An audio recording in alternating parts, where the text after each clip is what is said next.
Salut, je m'appelle Claire et ici je mélange ma passion pour la lecture et le féminisme, la politique en général, l'histoire et bien d'autres choses. Parce que tout est lié, tout est politique et c'est ça qui me passionne. Au lieu de suivre une ligne droite toute tracée, je te propose plutôt à chaque fois de suivre un filament différent du mycélium. Donc c'est parti pour l'épisode du jour. Salut! Cet épisode est la suite directe de l'épisode 29. Je te suggère donc de l'écouter d'abord, sous peine d'être un peu perdu. Dans l'épisode précédent, on a parlé de patriarcat, de guerre des sexes. On a vu pourquoi l'idée que les féministes haïssent les hommes est un mythe patriarcal, et comment le patriarcat affecte aussi la masculinité, ou plutôt les masculinités. L'idée est ici de voir comment le féminisme, dans une dimension anticapitaliste et intersectionnelle toujours, agit dans l'intérêt général, et que donc on devrait tendre vers ça, car si tout le monde essaye de tirer la couverture de son petit privilège à soi, en comptant les petites victoires d'ego, au lieu de tendre vers cet intérêt général, et à la fin, tout le monde y perd. Donc, comme promis, parlons maintenant d'amour, ou plutôt de l'amour au temps du patriarcat. À commencer par l'amour de soi, auquel j'ajouterai les émotions. Les garçons naissent expressifs autant que les filles. C'est la socialisation qui les étouffe. C'est la socialisation qui les rend violents. Et c'est parfois un angle mort du féminisme, les petits garçons. Et le rôle du patriarcat dans la violence des garçons est occulté.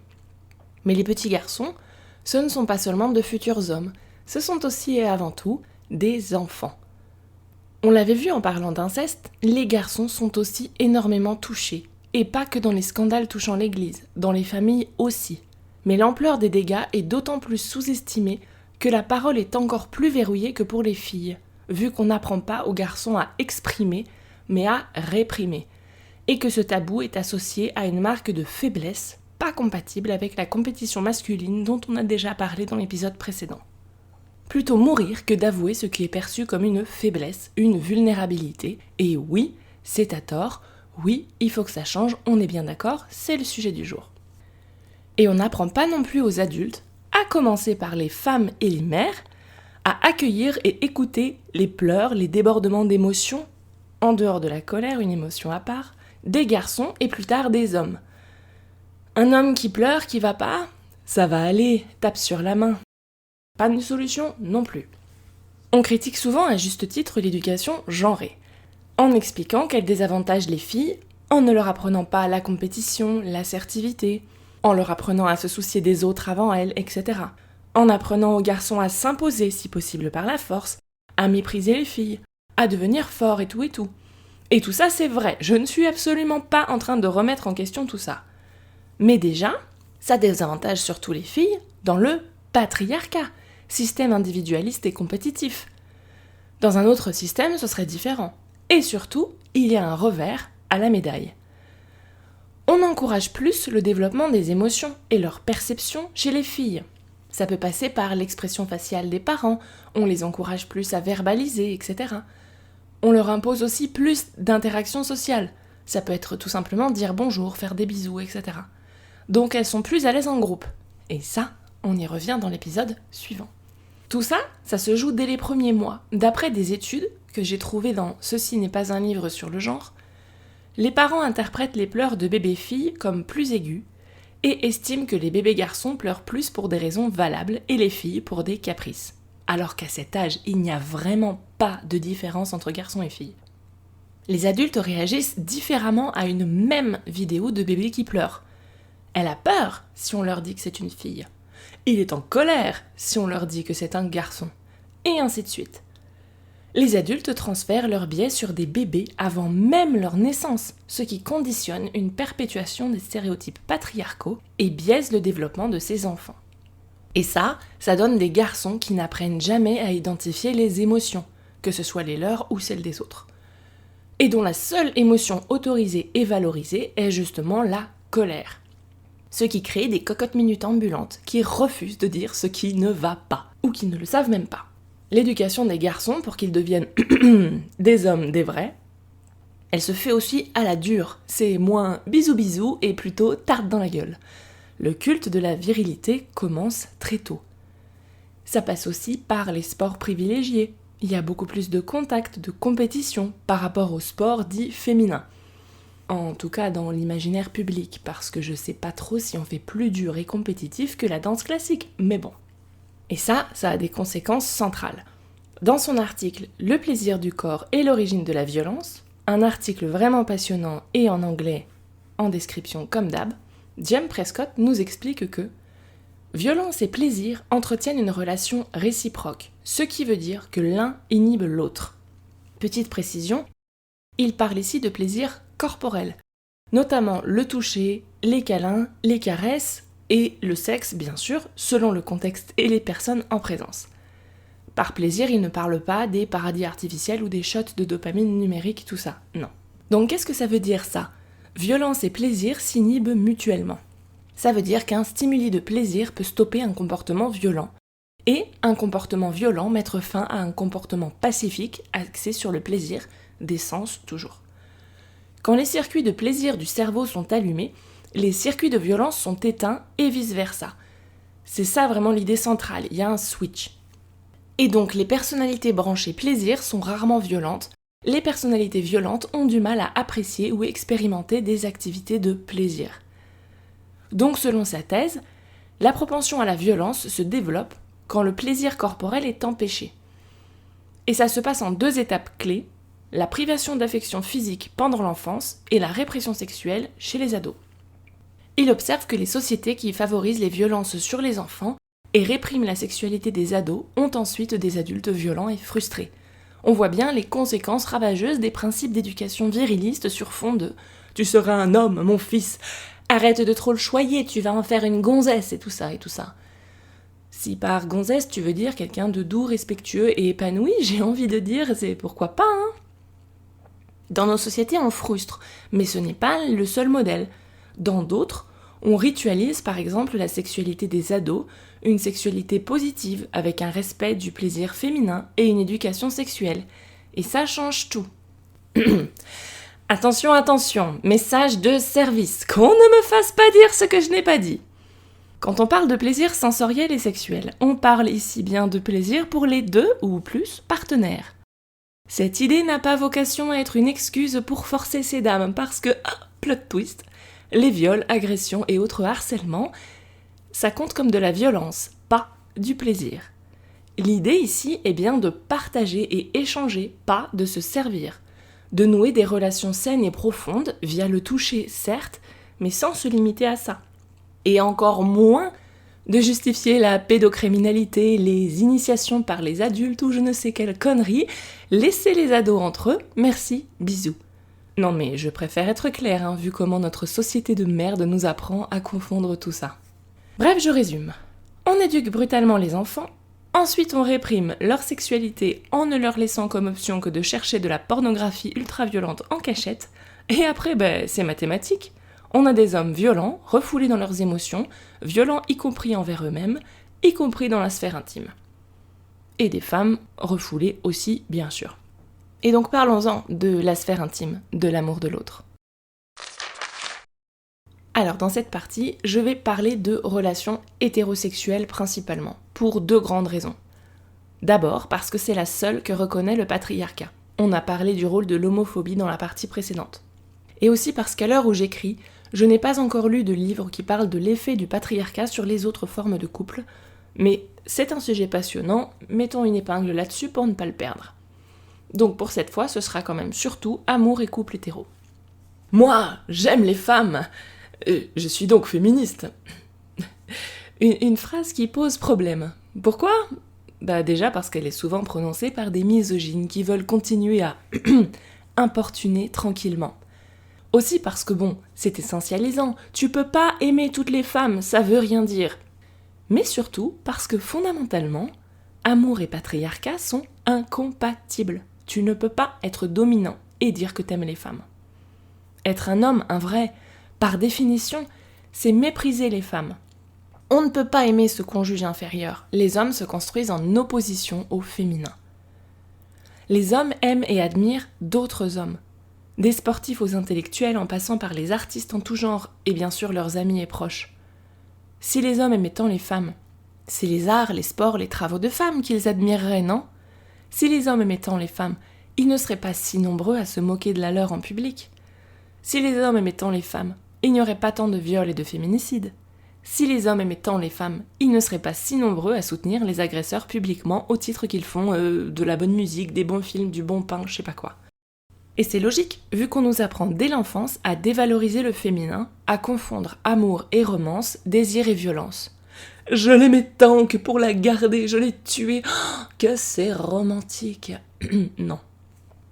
Ça en devient compliqué de trouver une comédie romantique saine, et c'est logique. Ces films sont un outil de conditionnement à accepter l'inacceptable. Ça, c'est dit. Mais ça ne s'arrête pas là. Le patriarcat, on l'a vu, c'est un système de contrôle, et notamment du corps et de la sexualité. Des femmes, oui, absolument, mais pas que. La sexualité masculine acceptable et virile est aussi vachement encadrée. Ça commence par la répression des ados dont on parlait juste avant, mais ça se poursuit ensuite. Mais rien que ce contrôle du corps et de la sexualité des femmes, qui est encore plus fort, ça pénalise évidemment avant tout les femmes, on n'est pas en train de dire le contraire. Mais personne n'y gagne. Une vie entière de slut-shaming, d'injonction à une normalisation de la sexualité, d'injonction à la soumission, parce que la liste des trucs qui pourraient prétendument émasculer les hommes est longue. Comme, non du coup. Première conséquence, qu'on le veuille ou non, et même si on se dit super open sexuellement, c'est compliqué. Il faut d'abord déconstruire le patriarcat intériorisé par l'ensemble des partenaires, ce qui ne se fait pas en 5 minutes. La libido des femmes est contrainte parce qu'elles sont censées appartenir à un homme. C'est pour ça que notre corps, notre autonomie reproductive sont autant encadrés, notamment par la loi. Et possession et amour libre et épanoui ne font pas bon ménage. Il y a aussi le mythe de la femme prude de Darwin et de la Bible. Selon ce mythe, les hommes ont naturellement plus de désirs sexuels que les femmes. On parle même de pulsion sexuelle, ce qui est parfaitement faux. Les hommes n'ont pas de pulsion sexuelle. Ils ont juste des super bonnes excuses pseudo-scientifiques pour violer. Et donc du coup, avec tout ça, c'est normal qu'ils forcent un peu vu que les femmes ont moins envie, sinon on s'en sort pas, ma bonne dame. J'ai le plaisir de vous annoncer que c'est de la merde en barre. Mais si ça semble vrai, c'est un conditionnement social qui incite les femmes à réprimer, se faire petites, ne pas oser. On peut citer par exemple le fameux body count, prisé des incels, qui les pousse à écarter toutes femmes qui ont eu plus de 3 partenaires sexuels, comme si ça leur faisait perdre en valeur. Tout ça, même si c'est de la merde, ça influe sur le comportement sexuel des femmes. Ce qui prive les femmes, évidemment, et au premier chef, faut pas déconner, mais leurs partenaires aussi sont privés d'un échange libre, sain et authentique. Et tout le monde aurait à gagner à avoir une libido plus libre, sans peur du jugement, des violences, des répercussions, ou même tout simplement de la honte. Un homme qui a peur de la pénétration a peur d'être jugé moins viril et se prive lui-même. Un homme qui a peur du nombre de partenaires d'une femme, il a tout simplement peur de son expérience. Et s'il a peur, c'est à cause des injonctions viriles toutes pétées qu'il entend à longueur de journée. Et passe à la voisine, sa peur, il la colle sur le dos de ces dames, qui ne collent jamais assez bien au profil de la femme idéale qu'on lui vend à longueur de médias patriarcaux. Et de l'autre côté, un homme qui s'en tape de tout ça, qui prend sa femme comme elle vient, qui l'aime et la respecte de son mieux, aura droit à la réprobation générale. Il est émasculé, elle porte la culotte, je sais pas quoi, tout ça. Pourtant, dans tous les domaines, à commencer par le sexe, l'expérience, c'est en général une bonne chose, à condition de rechercher le plaisir, pas la violence. Nous y revoilà. Et il faut pas croire, les hommes aussi ramassent en termes de contrôle du sexe. On peut penser à toutes ces injonctions de pénétrer et ne pas être pénétré, de taille d'engin, de performance dans la durée, quitte à se faire souffrir, y a que le résultat qui compte, pas vrai? Il y avait même des procès d'impuissance au Moyen-Âge et à la Renaissance, ça va loin, hein? Et même si ces procès n'existent plus, l'injonction de la performance perdure sous d'autres formes. Alors qu'en fait, tout ça, c'est rarement ce que les femmes épanouies dans leur sexualité recherchent. Je dis rarement, parce que oui, forcément, il y en a, vu que la femme n'existe pas, remettons-en une couche. Mais comme on l'a vu, les hommes relationnent avec d'autres hommes, pas leurs femmes. Il n'y a que le résultat qui compte, mais ce résultat, c'est ce que les autres hommes de leur entourage penseront, pas le nombre d'orgasmes de leur moitié. Et je vais faire une petite parenthèse sur les incels, une mouvance masculiniste de célibataires malgré eux, un célibat vécu comme une injustice, des hommes violents et généralement blancs. Ils sont symptomatiques de ce qu'on essaye d'expliquer ici. Ils vont blâmer les femmes et le féminisme pour leur célibat sans jamais la moindre trace d'introspection, sans aucune tentative d'humaniser les femmes, qui sont perçues comme une espèce de masse informe et interchangeable. Ils cherchent une copine comme on rechercherait un bon sac pour sa prochaine rando, avec une checklist très précise. Ils accusent les femmes d'être vénales et cupides, et seulement attirées par des hommes plus attirants physiquement ou plus riches, alors qu'ils ont eux-mêmes des attentes très précises sur les femmes qu'ils recherchent. Et être amis avec des femmes ? Quelle drôle d'idée, la honte. Et les femmes aussi sont conditionnées de leur côté, faut pas croire. Combien se diront « Ah non, je pourrais pas être amoureuse d'un mec plus petit que moi ». Mais qu'est-ce que l'amour a à voir là-dedans ?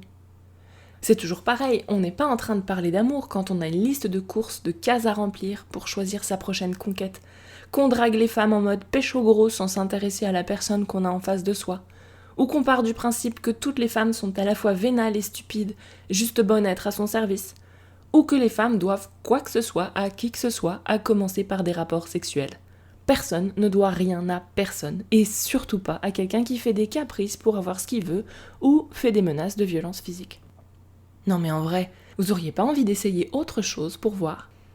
Petite parenthèse, si tu veux réfléchir au mythe de la monogamie et au mythe entourant la sexualité humaine, et pas que, je te conseille Au commencement était le sexe de Cacilda Geta et Christopher Ryan. Et puisqu'on est en train de parler d'amour, faisons un petit grand écart pour parler un peu de parentalité. Et là, je vais de nouveau m'appuyer sur le livre de Bell Hooks, La volonté de changer. Autant on nous apprend que l'amour maternel est inconditionnel, autant l'amour paternel est transactionnel et conditionnel. Il faut faire des choses pour le mériter, par exemple, avoir des bonnes notes, ne pas faire de bêtises. Ce qui, pour les filles, se transfère à l'âge adulte et dans les relations avec d'autres hommes. On nous apprend à placer la recherche de la validation et de l'attention masculine au centre de notre vie et faire tout ce qu'il faut pour être aimable et aimé.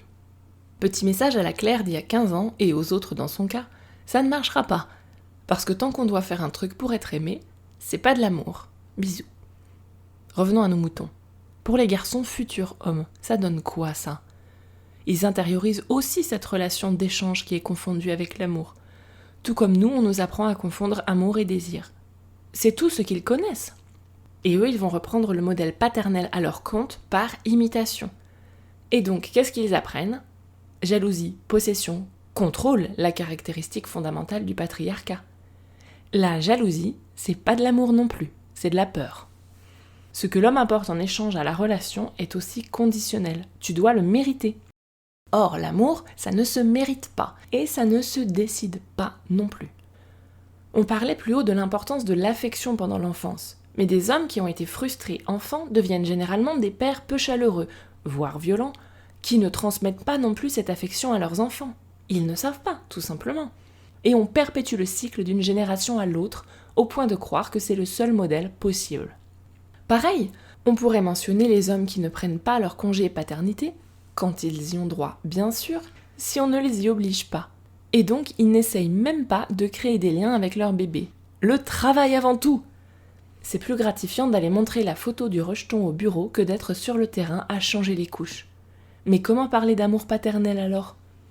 La paternité, même si ça bouge très doucement, est associée à la discipline, au contrôle, oui, encore. Et comme le montrait Prescott, les châtiments corporels sur les enfants, ça donne des adultes violents. Toujours dans la série Arguments de mascu tout pourri, on pourrait aussi se parler des soi-disant droits des pères bafoués au profit du soi-disant matriarcat tout puissant. Mais je vais pas revenir là-dessus parce qu'on a déjà bien évoqué ça dans le double épisode 23-24, donc je t'y renvoie. Les pères ont déjà des droits bien défendus, c'est pas le problème. Ce dont ils ont besoin, c'est d'amour. C'est d'apprendre à s'occuper de leurs enfants avec affection, sans violence, que cette violence soit physique, émotionnelle ou sexuelle. Pour briser le cycle de la violence, ça me paraît un bon point de départ. Les hommes ont besoin de modèles masculins, d'amour sain et inconditionnel. Pour arrêter d'attacher cette notion aux femmes ou à leur mère. Pour arrêter de croire que l'amour, la tendresse, l'affection, c'est des trucs de bonnes femmes. Ou des trucs que les femmes et seules les femmes leur doivent. Et pour créer de vraies relations avec leur entourage. Et on va entrer dans la deuxième grande partie, sur les violences, qui sont le coût de la domination patriarcale. Ce n'est pas parce que les femmes sont opprimées, et elles le sont, on n'est absolument pas en train d'effacer tout ce qu'on a dit dans les épisodes précédents. Donc ce n'est pas parce qu'on ramasse que c'est youpi tralala pour les hommes. Le patriarcat pèse aussi des injonctions sur les hommes et ses sources de violence émotionnelle, physique et économique. Et pas seulement vis-à-vis des femmes et des enfants. Ces violences, elles s'exercent aussi vis-à-vis des autres hommes et contre les hommes eux-mêmes. Parce que oui, la violence et la criminalité sont très largement masculines. Généralement, ça tourne autour de 85-90% selon l'infraction. Et arrêtez de tout foutre sur le dos de la testostérone. Les conditionnements patriarcaux, ils sont vraiment pour beaucoup. À commencer par la valorisation de la violence masculine, qui se retourne pourtant aussi contre les hommes eux-mêmes. On va commencer par les violences émotionnelles. On l'a vu dans la partie sur l'amour, on conditionne les garçons puis les hommes à réprimer leurs émotions. Parce qu'un homme, ça ne pleure pas, ça se maîtrise, etc. Les émotions, c'est le corps, et le corps, c'est la femme et le diable. Cette incapacité de connecter avec les autres, elle les empêche de connecter avec leurs partenaires romantiques, leurs enfants, mais aussi d'autres hommes. Quand dans la partie précédente, j'ai listé des formes d'amour, j'aurais aussi peu cité l'amitié. L'amitié masculine virile est quand même vachement codifiée, empêchée aussi. Et les amitiés hommes-femmes ? Elles sont si difficiles, voire impossibles si on en croit certains films. On peut penser au concept de friendzone, qui est quand même utilisé presque uniquement par des hommes, et c'est très symptomatique de la vision transactionnelle des relations. Les nice guys, ceux qui se plaignent d'être dans la friendzone, il y a beaucoup trop d'anglicisme dans cette phrase, attendent quelque chose, du sexe, en échange de leur gentillesse. La gentillesse ici n'est pas une fin en soi, mais une monnaie d'échange. La friendzone, c'est patriarcal et sexiste. L'amitié d'une femme n'est pas un pis-aller en attendant mieux, c'est-à-dire du sexe. L'amitié d'une femme, ça peut être une fin en soi aussi.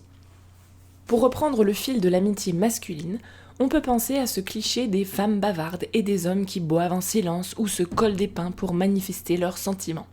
Bon, c'est absolument pas le sujet du jour, mais les bavardages, les discussions interminables sur les émotions et tout ça, c'est peut-être connoté négativement, mais c'est très bon.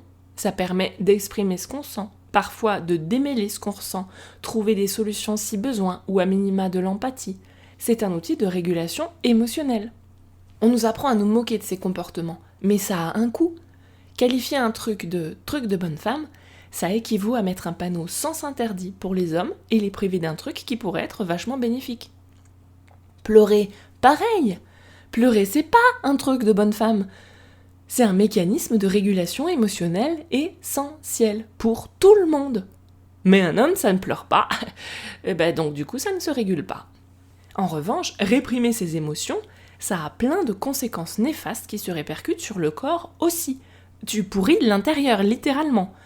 L'homme n'est pas plus rationnel, moins émotionnel, moins hormonal. Tout le monde a un corps et un esprit, une raison et des sentiments.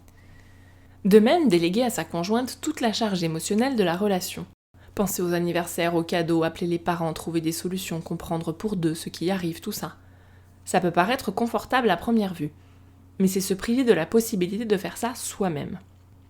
Et c'est sûr, c'est pas toujours super glamour, mais c'est l'étape indispensable pour après avoir des relations profondes.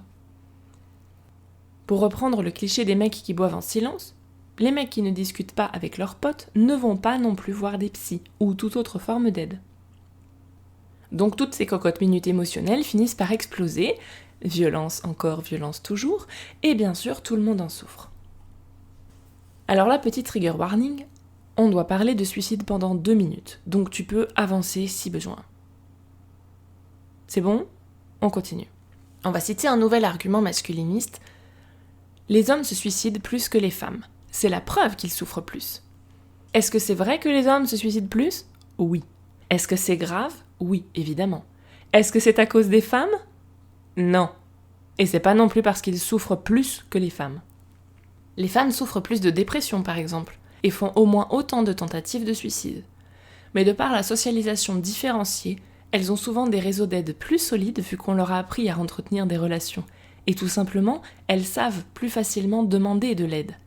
Alors que les hommes intègrent cette notion comme quoi il faut se démerder tout seul et que reconnaître une souffrance, c'est être moins un homme. Et aussi, ils utilisent des solutions plus violentes, donc plus définitives.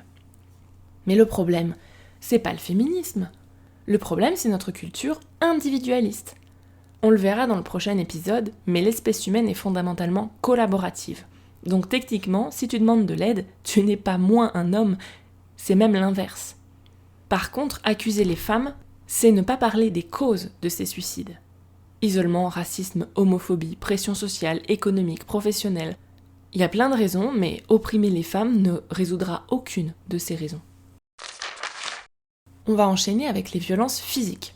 Parce que le sexisme tue aussi les hommes, et pas toujours comme on croit. Repense au cyclone de l'épisode 28. Un cyclone portant un nom féminin a l'air moins menaçant, on se méfie moins et on en meurt.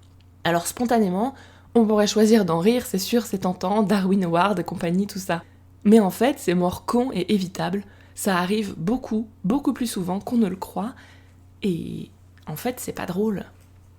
Donc ces violences physiques, elles prennent plein de formes. Le coup de la virilité, par exemple, ça fait qu'on valorise comme masculin des trucs comme l'alcool, la consommation excessive de viande, etc. Dès que tu essayes d'expliquer que consommer beaucoup de viande, de charcuterie, d'alcool, c'est mauvais pour la santé, se produit chez beaucoup d'hommes un mécanisme de réactance. Alors la réactance, c'est un mécanisme de défense psychologique mis en œuvre par un individu qui tente de maintenir sa liberté d'action lorsqu'il la croit ôtée ou menacée. Oui, comme les gamins qui provoquent et cherchent les limites, mais c'est beaucoup moins mignon quand c'est des adultes qui le font. On va crier à l'hygiénisme, à la censure, à la castration, et que je me resserre de la côte de bœuf avant d'envoyer des photos de barbecue à Sandrine Rousseau. Le virilisme à son apogée. Sans vouloir écouter les statistiques sur les ravages de l'alcool ou les maladies colorectales. Pardon, mais depuis quand prendre soin de sa santé, c'est un truc de gonzesse ? Comment on a pu en arriver là ? Choisir délibérément de se ruiner à petit feu et risquer de mourir dans d'atroces souffrances juste pour faire chier la pauvre Sandrine. Mesdames et messieurs, le patriarcat dans toute sa splendeur. Et les violences physiques ne se limitent pas aux coups. On pourrait aussi citer les prises de risques inutiles pour prouver son courage. Refuser des soins, ne pas porter d'équipement de protection, monter n'importe comment sur un toit pour faire des travaux, faire un truc tout seul alors qu'il faudrait être au moins deux pour ça. Les rivalités pour être celui qui fera plus que le voisin en dépit du bon sens, juste pour impressionner la galerie. Tous ces comportements, en plus d'isoler les hommes entre eux dans une compétition permanente, ça cause des décès, des blessures, des maladies, qui sont complètement évitables. Et c'est pas le masculinisme qui protégera les hommes de tout ça, non. Dans Game Over, pour en finir avec les arguments scientifiques sexistes et périmés, Lucia Selig s'intéresse entre autres au ratio homme-femme. On apprend que les embryons mâles sont plus résistants, mais après la naissance, les filles et les femmes sont plus résistantes, et plus l'espérance de vie d'un pays s'allonge, plus le ratio des femmes y est élevé, d'autant plus que la masculinité toxique réduit l'espérance de vie. La masculinité toxique, c'est tout ce qu'on vient de citer précédemment, entre autres. Par exemple, en Russie, un cas un peu extrême, chez les plus de 65 ans, il y a 2 fois plus de femmes que d'hommes. Et c'est à cause de cette masculinité toxique. Alcool, violence, rouler bourré, refuser d'aller chez le médecin. L'écart d'espérance de vie en Russie est de 10 ans. Et Lucia Selig parle de tribut cachée que les hommes payent au patriarcat sans s'en rendre compte. On pourrait aussi mentionner l'argument masculiniste, comme quoi les hommes partent à la guerre alors qu'il n'y a jamais eu de conscription pour les femmes. Alors oui, mais par contre ne faites pas passer ça pour un privilège féminin. L'exclusion des femmes de l'armée, c'est la prolongation de l'exclusion des femmes de la maîtrise de toute forme de violence physique, qui les empêche de se défendre, les force à dépendre des hommes pour leur protection, contre d'autres hommes bien sûr, et pour leur survie. Et non, je pense pas que la solution c'est plus de femmes à la guerre, surtout quand par guerre, on veut dire aller buter des civils, des femmes et des enfants. Si on essayait moins de guerre et de violence, ça pourrait peut-être marcher, non ? Cette violence masculine dénoncée par les féministes, on le voit bien, elle se retourne aussi contre les hommes. Reprenons encore un peu d'arguments masculinistes qui part d'un truc vrai, mais est déformé pour la cause, les homicides. D'après des chiffres de l'ONU, les hommes représentent 80% des victimes d'homicides. Des victimes, oui. Mais les homicides volontaires sont aussi commis à 86% par des hommes. Les hommes ont plus de chances d'être tués par des inconnus ou de simples connaissances, et donc par des hommes. On l'avait déjà vu dans l'épisode 22, on transpose ensuite cette idée aux femmes. On biaise les représentations, et on oublie de dire que les femmes sont plus en danger chez elles. Les femmes sont majoritairement victimes d'homicide par un partenaire intime ou un membre de la famille, les fameux féminicides. Là, on va rappeler une différence de taille. Dans un féminicide, les femmes sont tuées en raison de leur genre, alors que dans un homicide, c'est pas le cas. Le genre n'a rien à voir avec le meurtre. Ça peut être un cambriolage, une vengeance, le racisme, l'homophobie, etc. Mais on ne tue pas un homme parce que c'est un homme. D'après l'étude mondiale 2011 sur l'homicide de l'ONU, je cite « Des données émanant des États-Unis d'Amérique indiquent que le modèle classique de l'homicide est celui d'un homme tuant un autre homme, dans 69% des cas, tandis qu'une femme tue une autre femme dans moins de 3% des cas. » Conséquence directe et autre argument masculiniste, preuve ultime du matriarcat, c'est que les hommes sont plus souvent incarcérés. Alors, mettons de côté la discussion sur la nécessité de fermer les prisons. J'ai besoin de me documenter un peu plus, mais on finira par en reparler. Les hommes ne sont pas plus incarcérés parce que la justice est trop gentille avec les femmes. Les hommes sont plus incarcérés parce qu'ils commettent plus d'infractions. Et la police cible plus spécifiquement les hommes racisés, donc ici, la violence masculine côtoie des politiques racistes. Mais dans tous les cas, c'est pas un problème lié au féminisme. Et finissons en parlant un peu de violence sexuelle. Si on en croit les médias, c'est simultanément uniquement un truc commis par des hommes sur des femmes et une grande mystification avec une déferlante d'accusations mensongères foutu matriarcat. Ce mythe des fausses accusations, on en a déjà parlé abondamment dans le double épisode 23-24, pourquoi on ne croit pas les victimes. Donc on a déjà dit que les accusations fausses sont très rares, surtout par rapport au taux de non-condamnation, de classement sans suite et tout ça. Mais on va rajouter 2 choses. Contrairement à ce que vous expliqueront les masculinistes, les hommes ont plus de risques de se faire violer que d'être victimes de fausses accusations de viol. Je répète, les hommes ont plus de risques de se faire violer que d'être victimes de fausses accusations de viol. Et ces violences sexuelles sont commises en partie par d'autres hommes. Et on l'a déjà dit, tous les tabous et le culte de la virilité font qu'il est encore plus difficile pour les hommes d'en parler. Donc ça ne risque pas de changer.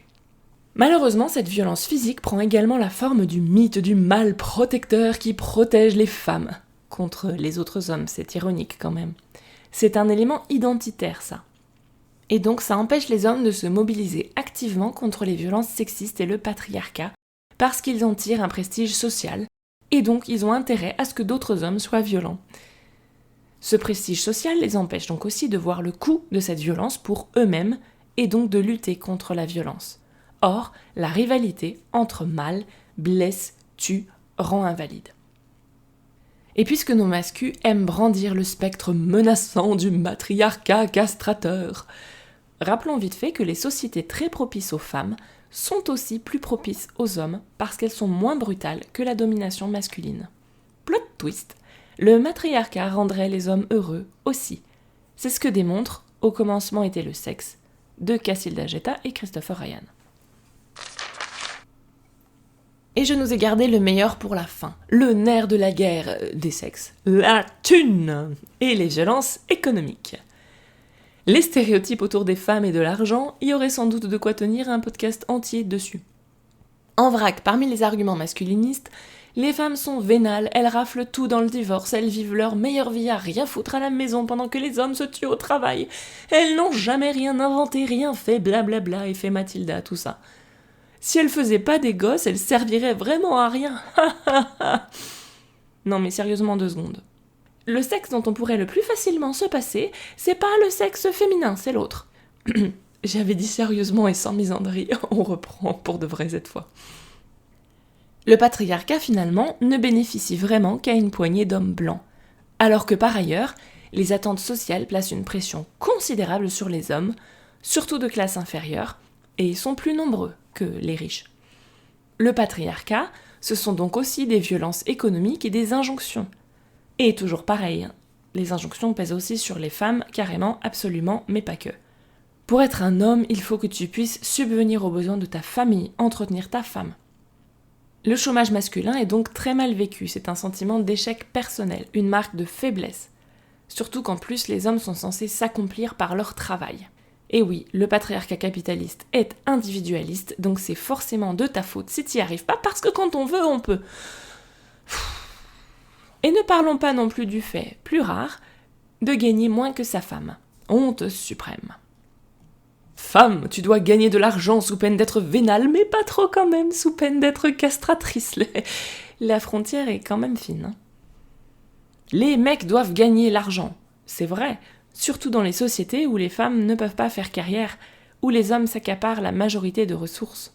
Et les femmes qui peuvent faire carrière, dans nos contrées, c'est assez récent. Dans ces contextes, le mariage est le seul moyen pour les femmes d'avoir accès à ces ressources. Mais c'est toujours pas les femmes ou le féminisme le problème. Répétez après moi, le problème, c'est le patriarcat, le capitalisme, le racisme, le néocolonialisme, etc., etc. Si tu te tues à la tâche avec des horaires pas possibles pour un salaire vraiment pas ouf, c'est parce que quelqu'un, derrière, encaisse la différence. Pas parce que ta femme aime trop les chaussures ou je sais pas quoi. Beaucoup de choses que certains vont reprocher aux féministes sont en réalité le fait du capitalisme. Prenons l'exemple des hommes sans abri. Ils sont plus nombreux, c'est vrai, mais il y a plein de raisons à ça, et le féminisme n'en fait pas partie. On l'a déjà vu, les femmes demandent plus d'aide. On retrouve cette idée d'isolement et d'injonction viriliste à se démerder tout seul pour les hommes.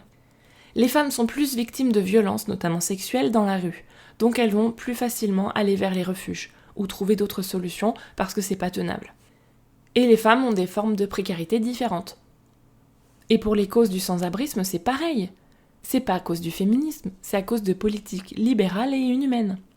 Par exemple, il y a le problème des travailleurs pauvres, des salaires insuffisants, le problème des logements vides qui pourraient être utilisés et qui font monter le cours des loyers. Il y a la destruction des réseaux d'entraide, l'individualisme. Utiliser les sans-abri pour juste opprimer davantage les femmes, ça me paraît un peu douteux quand même, pour ne pas dire carrément dégueulasse. L'autre argument qu'on entend souvent, c'est que les hommes sont plus victimes d'accidents du travail. Et c'est plus compliqué que ça. C'est ce que disent les chiffres, c'est vrai. Mais c'est parce qu'ils comptabilisent surtout les accidents spectaculaires, par exemple sur les chantiers. Si tu te prends un truc sur la tête, ça fait pas un pli la cause de l'accident, on peut facilement le mettre dans le tableur Excel. Et je veux pas entendre dire que bah oui, forcément, les chantiers, c'est des métiers dangereux, c'est des métiers masculins, vous êtes tranquilles les filles, hein. Ces métiers ont longtemps été fermés aux femmes et il y règne encore un climat toxique très répandu qui en exclut de facto encore beaucoup de femmes. C'est donc toujours pas la faute du féminisme. Donc c'est bien la preuve que les femmes se tuent moins et se blessent moins au travail ? Faux ! Les femmes souffriront plus de choses qui ne sont pas forcément comptabilisées. Par exemple, si tu chopes un cancer à cause de l'exposition répétée aux produits chimiques, on peut penser à tous les travaux d'entretien qui sont majoritairement assurés par des femmes racisées et précarisées. Ça va être beaucoup plus dur de faire imputer la responsabilité à une entreprise, donc c'est pas comptabilisé comme un accident du travail. Je vais citer Femmes invisibles, comment le manque de données sur les femmes dessine un monde fait pour les hommes, de Caroline Criado-Pérez. Oui, il y avait longtemps qu'on l'avait pas vu. Je cite donc. Depuis la loi britannique de 1974 sur la santé et la sécurité au travail, les accidents mortels au Royaume-Uni ont diminué de 85%. Malgré ces bonnes nouvelles, la prudence reste de mise. Si les blessures graves au travail diminuent chez les hommes, il est prouvé qu'elles augmentent chez les femmes. L'augmentation des blessures graves chez les travailleuses est liée à l'absence de données genrées. Comme les recherches portant sur les professions se concentrent traditionnellement sur les industries dominées par les hommes, nos connaissances sur la façon de prévenir les blessures chez les femmes sont parcellaires, c'est le moins qu'on puisse dire. Nous savons tout ce qu'il faut savoir sur la manipulation des charges lourdes dans le secteur du bâtiment, quelles devraient être les limites de poids, comment on peut réaliser ces opérations sans danger, etc. Mais quand il s'agit de soulever des objets lourds dans le cadre du travail de soins et d'accompagnement, eh bien, c'est juste du travail féminin, alors qui a besoin d'être formé pour ça ? Fin de citation. Mais les hommes portent des charges plus lourdes au boulot. Vous êtes sûr ? Une caissière déplace entre 4 et 5 tonnes par jour, le poids d'un éléphant. Dans une position vraiment pas adaptée, ce qui accroît les troubles musculo-squelettiques. Et que dire des aides-soignantes qui doivent porter des gens entiers ? Je m'égare ? Pas vraiment. Je vais finir là-dessus pour bien insister sur le fait que pendant qu'on fait mumuse à savoir qui c'est qui souffre le plus, tout le monde y perd. Le masculinisme, c'est comme le féminisme. Sans lutte des classes, c'est du jardinage. Non, c'était pas ça. Concluons enfin ce long épisode. Le but du féminisme, ce n'est pas de savoir qui gagne la guerre des sexes ou de faire un concours à qui c'est qui souffre le plus. Le but, c'est de foutre par terre ce système de merde qui favorise les violences. D'arrêter d'être en guerre, justement.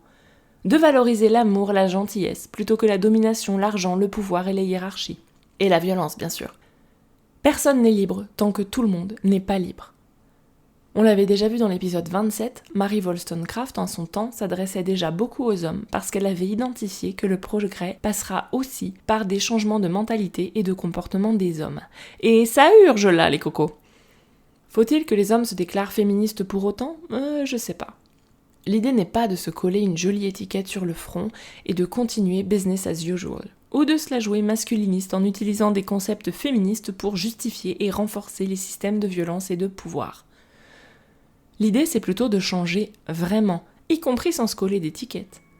Et je pense que ça commence par comprendre pourquoi c'est bénéfique de changer. Que c'est pas une grande perte. Pour acquérir la volonté de changer, si chère à Bell Hooks, ce livre vraiment. L'idée n'est pas non plus de prendre la place de militante actuelle, mais d'incarner le féminisme, la solidarité, là où on est déjà. Face à ses potes, dans sa boîte, et bien sûr dans son couple. On juge un arbre à ses fruits, comme on dit, donc aux actions, quelles qu'elles soient. Et finalement, le prix à payer, un peu de pouvoir, un peu de contrôle, un sentiment de sécurité, ne pas avoir à laver ses chaussettes, me semble modique par rapport à tout ce qu'il y a à gagner. L'amour, une vraie sécurité, des relations profondes et épanouies. Donc dans le prochain épisode, il me paraissait logique de réfléchir au concept de solidarité, d'action collective. Et à une expression qui me crispe au plus haut point. Solidarité féminine. À la prochaine fois. M'ont inspiré pour cet épisode. Ceci n'est pas un livre sur le genre de Morgan Lucas. Game Over, pour en finir avec les arguments scientifiques sexistes et périmés de Lucia Selick. Femmes invisibles, comment le manque de données sur les femmes dessine un monde fait pour les hommes de Caroline Criado-Pérez. La volonté de changer, les hommes, la masculinité et l'amour de Bell Hooks. Au commencement était le sexe de Cassilda Geta et Christopher Ryan. Et l'article de James Prescott, Body Pleasure and the Origins of Violence. Voilà pour le filament du jour. Si tu as des questions, des suggestions ou envie de papoter, on peut discuter sur Instagram ou par email. Tu peux soutenir le podcast sur Tipeee, ce qui m'aidera à couvrir mes coûts, oui, acheter des livres, mais aussi des croquettes pour mes 5 chats. Et sinon, tu peux lui mettre 5 étoiles pour aider d'autres à le découvrir. Merci beaucoup!